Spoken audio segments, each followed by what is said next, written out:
Salom aziz bolajonlar. Bugun biz bilan yangi savol-javob o'yini. Tayyormisiz? Ha, albatta. Boshlaymiz. Nega yo'lda velosipedni ehtiyotkorlik bilan haydash kerak? Chunki bu o'zingizning va boshqalarning xavfsizligi uchun muhim. Nega maktabda tartibni saqlash kerak? Chunki bu darslarni yaxshi o'rganishga yordam beradi.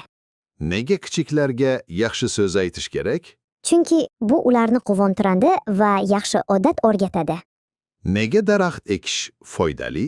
Chunki daraxtlar havoni tozalaydi va soyani beradi. Nega sabrli bo'lish muhim? Chunki sabr bilan har bir ish osonroq bajariladi. Nega maktab uy vazifalarini vaqtida bajarish kerak? Chunki bu o'qishda muvaffaqiyatga olib keladi.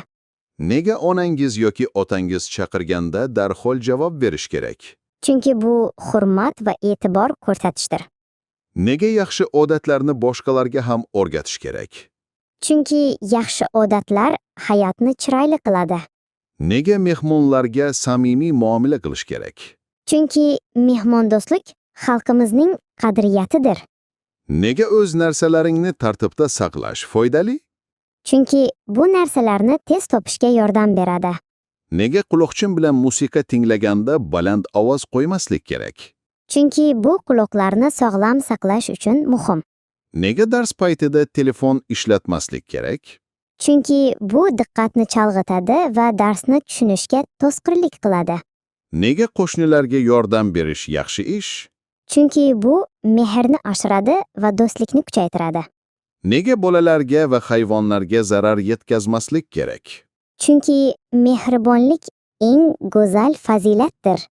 Nega yangi joylarga borganda odob saqlash kerak? Chunki bu hurmat va tarbiya belgisi. Nega maktab jihozlarini ehtiyotkorlik bilan ishlatish kerak? Chunki ular hamma uchun kerak va qimmatli.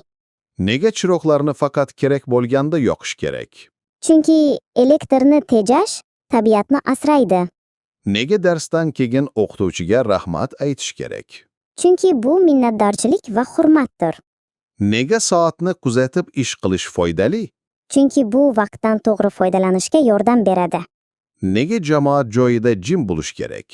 Chunki boshqalarga xalaqit bermaslik odobdir. Juda ajoyib. Bugun yana ko'p foydali narsalarni o'rgandik.